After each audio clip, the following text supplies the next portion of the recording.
వారం సరికొత్త movie reviews మీకు అందించే ఇంటర్వెల్ షోకి స్వాగతం. ఈ వారం మనం 2 మూవీ రివ్యూస్ తెలుసుకోబోతున్నాం. అవేంటంటే ఒకటి దృశ్యం, 2 ఐస్ క్రీమ్. సో ఆ 2 మూవీ రివ్యూస్ మనతో పాటు షేర్ చేసుకోవడానికి మనతో ఉన్నారు క్రిటిక్ శ్రీను గారు. వారిని అడిగి ఆ మూవీ విశేషాలు తెలుసుకుందాం. So hi sir. హాయ్. ఎలా ఉన్నారు? సూపర్.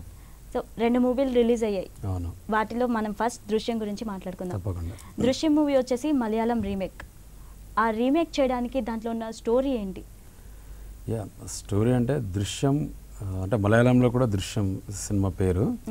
సో మోహన్ లాల్ అక్కడ మెయిన్ లీడ్ రోల్ చేశారు. అయితే అది చాలా పెద్ద హిట్ మలయాళంలో. అంటే మోహన్ లాల్ కానీ ఇక్కడ చేసిన వెంకటేష్ కానీ అది వాళ్ళ ఏజ్కి తగ్గట్టు ఉన్న క్యారెక్టర్ అనమాట. ఒక 2 పిల్లలు, ఒక చిన్న ఫ్యామిలీ, అలాంటి క్యారెక్టర్ కాబట్టి ఆ జనాలు ఓన్ చేసుకున్నారు. అక్కడ మలయాళంలో పెద్ద హిట్ అయింది. సో ఆ సినిమాను తెలుగులో ఇది వెంకటేష్ చేస్తేనే బాగుంటుంది అన్న థాట్ తోటి సురేష్ ప్రొడక్షన్స్ రైట్స్ తీసుకొని ఆ సినిమాని రీమేక్ చేయడం చేశారు. అయితే మెయిన్ సబ్జెక్ట్ ఏంటంటే చిన్న ఫ్యామిలీ, ఒక భార్యాభర్త, ఒక కేబుల్ నెట్వర్క్ నడుపుకునే అతనికి 2 ఆడపిల్లలు ఉంటారు. ఒక అన్యోన్యంగా అసలు ఎలాంటి ప్రాబ్లమ్స్ లేకుండా హ్యాపీగా జరుగుతున్న వాళ్ళ లైఫ్లో చిన్న ఒక క్యారెక్టర్ ఎంటర్ అయ్యి వాళ్ళ మొత్తం ఫ్యామిలీని చాలా డిస్టర్బ్ చేస్తుంది. చేసినప్పుడు అది ఆ ఫ్యామిలీని అతను ఎలా కాపాడుకున్నాడు, ఆ ఫ్యామిలీకి ఎలాంటి ఇబ్బందులు లేకుండా తను ఎలా సాల్వ్ చేశాడు ఆ ప్రాబ్లంను అనేది ఒక స్టోరీ. అయితే ఆ క్యారెక్టర్కు ఏదైతే క్యారెక్టర్ ఎంటర్ అయిందో ఆ మదర్ అంటే తన కొడుకు కోసం ఒక తల్లి పడే వేదన కూడా ఆ క్యారెక్టర్ అన్ని వేరియేషన్స్ చూపిస్తూ ఇలాంటి సబ్జెక్ట్ అంటే ఆల్మోస్ట్ మనకు ఇలాంటి సబ్జెక్ట్ తెలుగులో నాకు తెలిసి ఇంతవరకు అంటే ఇలాంటి డిఫరెంట్ స్క్రీన్ ప్లేతో రాలేదని చెప్పొచ్చు. సో అలాంటి సబ్జెక్టు మన తెలుగు అంటే యూనివర్సల్, ఏ భాషలో చేసినా ఇది ఒక ఫ్యామిలీకి సంబంధించిన కథ కాబట్టి ఏ భాషలో చేసినా ఇది వర్కౌట్ అయ్యే సినిమా కాబట్టి వాళ్ళు రీమేక్ రైట్స్ తీసుకొని వెంకటేష్తో చేశారు. ఆల్రెడీ నిన్న రిలీజ్ అయింది. రిజల్ట్ ఆల్మోస్ట్ మనకు తెలిసిపోతుంది కూడా.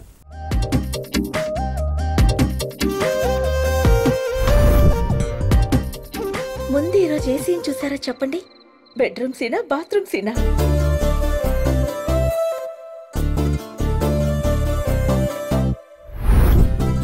అసలు మీకు మా గురించి పట్టించుకునే తీరికే లేదు. 24 గంటలు ఆఫీస్ లో కూర్చుని సినిమాలు చూస్తూ గడిపేయండి.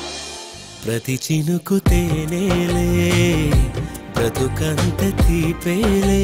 10th క్లాస్ ఫెయిల్ అయిన నువ్వు 4th క్లాస్ పాస్ అయిన నన్ను బెక్కిరించడం, నేను కూడబెట్టిందంతా షాపింగ్ పేరుతో కరిగించాడు. మలయాళం మూవీకి ఈ దృశ్యానికి డిఫరెన్స్ ఏంటి? అంటే సేమ్ యాస్టీస్ దింపేశారా?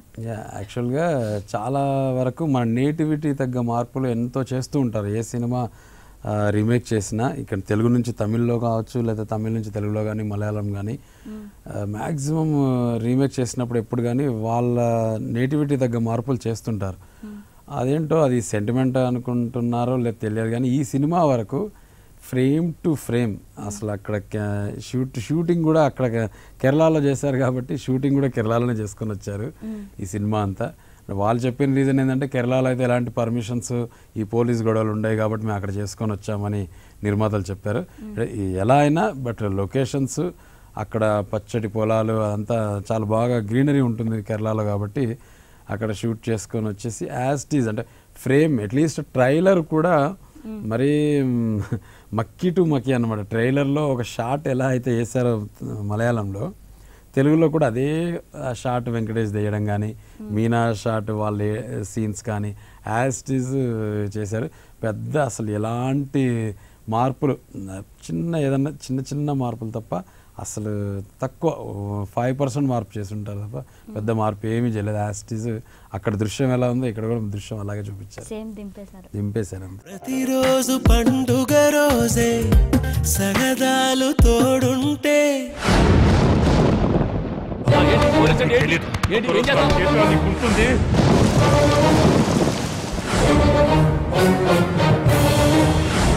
మన కుటుంబంలో మనం ఊహించని సంఘటన జరిగింది. ఇప్పుడు మన ముందున్నవి 2 దారులు. వాళ్ళు మనం అనుకున్నట్టు కాదు madam. They are very tough. రాంబాబుని ఎలాగైనా ఈ కేసులు ఇప్పించాలని మన వీరభద్రం చూస్తున్నాడని నా doubt sir. It's time to end. And hero Venkatesh garu ఎక్కువ ఫ్యామిలీ మూవీస్ తీస్తుంటారు. అండ్ మీనా గారు వచ్చేసి సూర్యవంశం సినిమాలో వాళ్ళిద్దరు పేరు. అవును. దాని తర్వాత మళ్ళీ ఈ సినిమాలో నటించారు. అండ్ వాళ్ళిద్దరు యాక్టింగ్ పరంగా ఎలా ఉందంటారు? వాళ్ళకి కొత్తగా వాళ్ళ యాక్చువల్గా వాళ్ళ పేరే హిట్ కాంబినేషన్. అబ్బాయి గారు కానీ, చంటి కానీ, ఇలాంటి సినిమాలన్నీ వాళ్ళ కాంబినేషన్లో వచ్చిన సినిమాలన్నీ పెద్ద హిట్. వెంకటేష్ మీనా వాళ్ళు చేసిన సినిమాలన్నీ. అయితే ఈ సినిమా కూడా డెఫినెట్గా మలయాళంలో ఎంత పెద్ద హిట్ అయిందో తెలుగులో కూడా చాలా పెద్ద హిట్ అనే చెప్పొచ్చు. అంటే ఆ కాంబినేషన్ తగ్గట్టు. ఇంకా పర్ఫార్మెన్స్గా వెంకటేష్కు ఫ్యామిలీ హీరో అని ఆల్రెడీ పేరే ఉంది. సో దాంట్లో ఆయనకి ఇంకా వంక పెట్టాల్సిన అవసరం లేదు.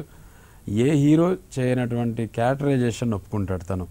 అంటే ఈ మన తెలుగులో ప్రాబ్లం ఏంటంటే ఫ్యాన్స్ ఇమేజ్ అడ్డొస్తుంటుంది. ఏదైనా చేయాలనుకుంటే హీరోను ఎవరు కొట్టొద్దు, ఆ క్యారెక్టర్ అసలు అక్కడ కంపల్సరీ కథకు అవసరం అయినా సరే హీరోని కొట్టొద్దు, ఏదో డ్రామాటిక్గా ఉండాలి తప్ప హీరోని ఎక్కడ కొట్టొద్దు అనే ఇమేజ్ ఉంటుంది మన దగ్గర. కానీ అలాంటి విషయంలో వెంకటేష్ ఎప్పుడు అది ఎంకరేజ్ చేయడు. ఫ్యాన్స్ కథ బాగుంటే డెఫినెట్గా అందరూ చూస్తారన్న ఉద్దేశంతో ఇందులో చాలా ఇంటరాగేషన్ సీన్ ఒకటి ఉంటుంది. వెంకటేష్ని కానీ మీనాను కానీ వాళ్ళ పిల్లల్ని కొట్టే సీన్ ఉంటుంది. అది నిజంగా చూస్తున్న వాళ్ళకు చాలా బాధ అనిపిస్తుంటుంది. అంటే ఈవెన్ వెంకటేష్ని అభిమానించే ఎవరైనా సరే అబ్బా అని ఒక చిన్న ఇదిగా ఉంటుంది. కానీ తప్పదు, క్యారెక్టర్ పరంగా అక్కడ కథకు కావాల్సింది ఉంది కాబట్టి. సో పర్ఫార్మెన్స్ పరంగా వెంకటేష్ మీనా అసలు ఇది ఒక ట్రెండ్ సెట్ ఫిలిం వాళ్ళకి. ఐ థింక్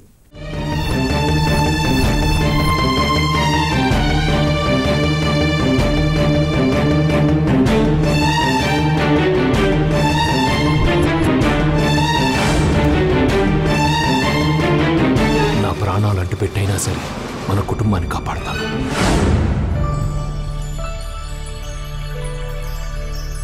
నాలుగో తరగతి చదివిన వాడి తెలివితేటలు ఇలా ఉండవు. మన ఇంటర్వెల్లో మరిన్ని విశేషాలు తెలుసుకునే ముందు చిన్న ఇంటర్వెల్.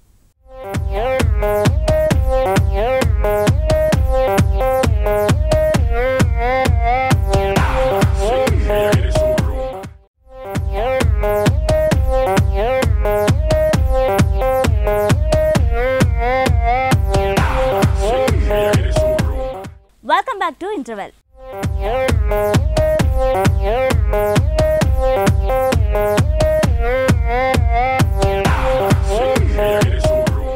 ఈ సినిమా మ్యూజిక్ పరంగా ఎంతవరకు హిట్ అవుతుందంటారు?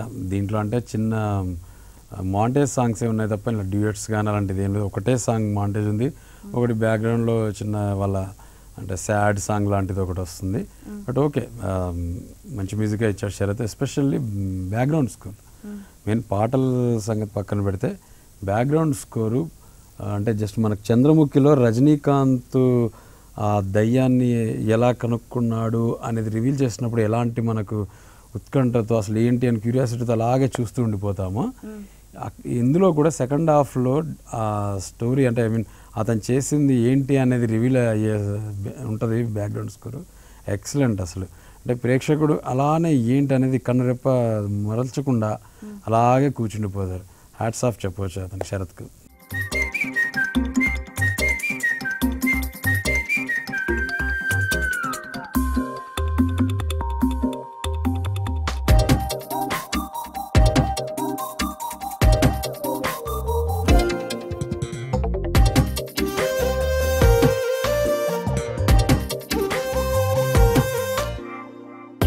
ప్రతిరోజు పండుగ రోజే సరదాలు తోడుంటే, ప్రతి ఋతువు పువ్వుల ఋతువే చిరునవ్వు పూస్తుంటే, మదిలోన ఆనందాల మెరుపులు మొదలైతే, ప్రతి చినుకు తేనేలే బ్రతుకంత తీపేలే, ప్రతి మలుపు మమతేలే కథలెన్నో మాతో కదిలేనే.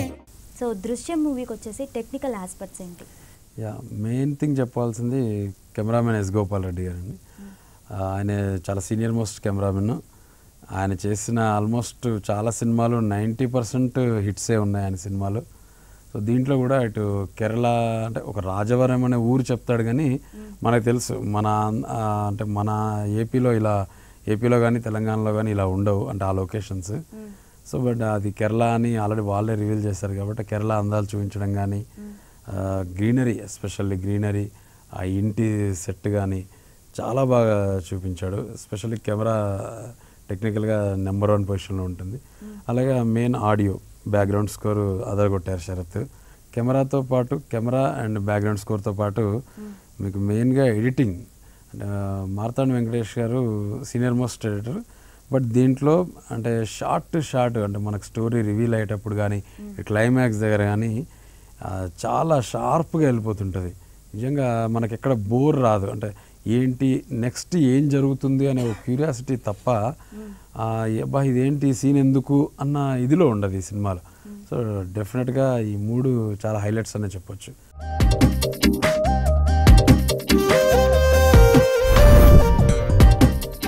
ముందు ఈరోజు ఏ సీన్ చూసారా చెప్పండి? బెడ్రూమ్ సీనా, బాత్రూమ్ సీనా?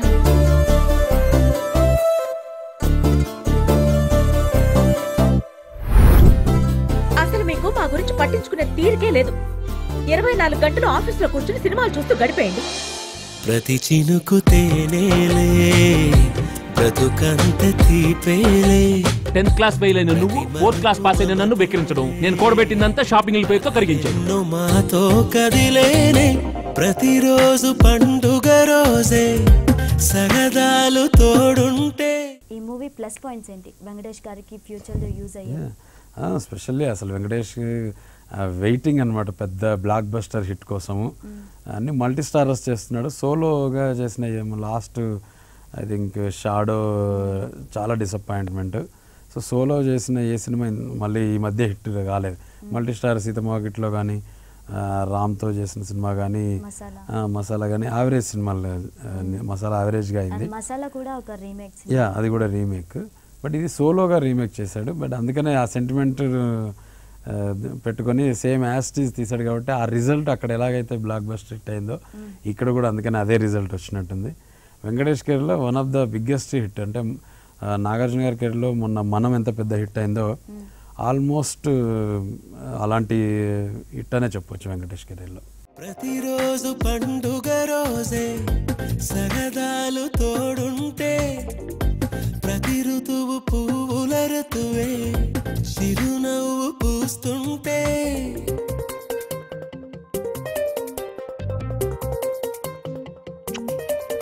ఇంటి పేరు ఉల్లాసమే సొంత ఊరు సంతోషమే కంటి నిండుగా కలలుండగా చేరదంట కన్నీరే.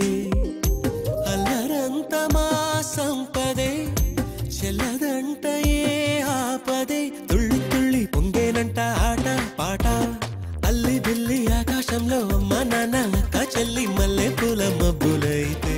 అండ్ ఈ సినిమా మైనస్ పాయింట్స్ ఏంటి? మైనస్ పాయింట్స్ అంటే ఒకటే అండి, థ్రిల్లర్స్కు సినిమాలకు ఉన్న మైనస్ పాయింట్లు మెయిన్ థింగ్ రిపీట్ ఆడియన్స్ చాలా తక్కువగా ఉంటారు. ఎందుకంటే ఇలాంటి థ్రిల్లర్స్ కానీ ఎప్పుడైతే మనకు స్టోరీ ఒకసారి చూసామంటే స్టోరీ తెలిసిపోతుంది. ఇంకా మనకు నెక్స్ట్ ఏంటి అనే క్యూరియాసిటీ మనం ఫస్ట్ సారి కూర్చుండకపోతాం అలా.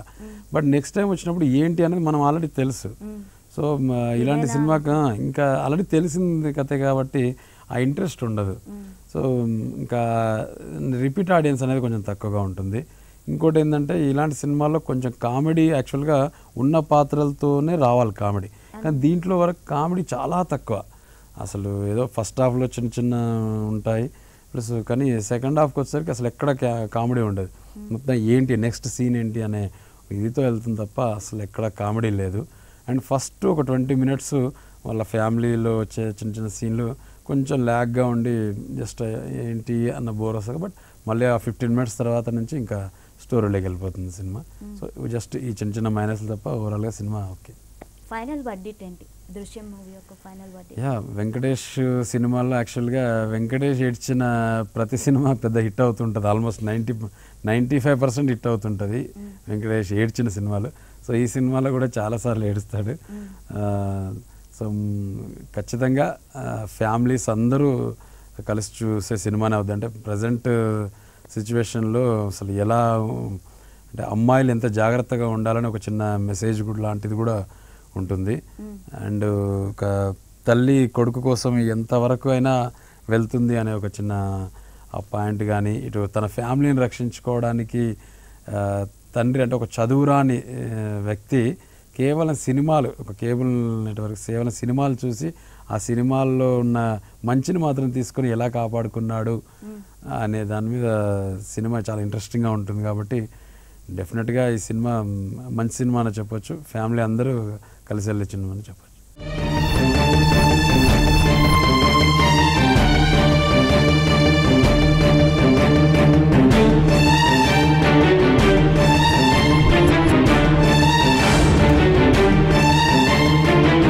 నా ప్రాణాలు అడ్డు పెట్టైనా సరే మన కుటుంబాన్ని కాపాడతాను.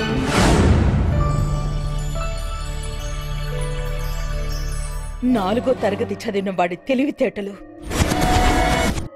ఇలా ఉండవు. ఐస్ క్రీమ్ మూవీ విశేషాలు తెలుసుకునే ముందు మన ఇంటర్వెల్లో చిన్న ఇంటర్వెల్.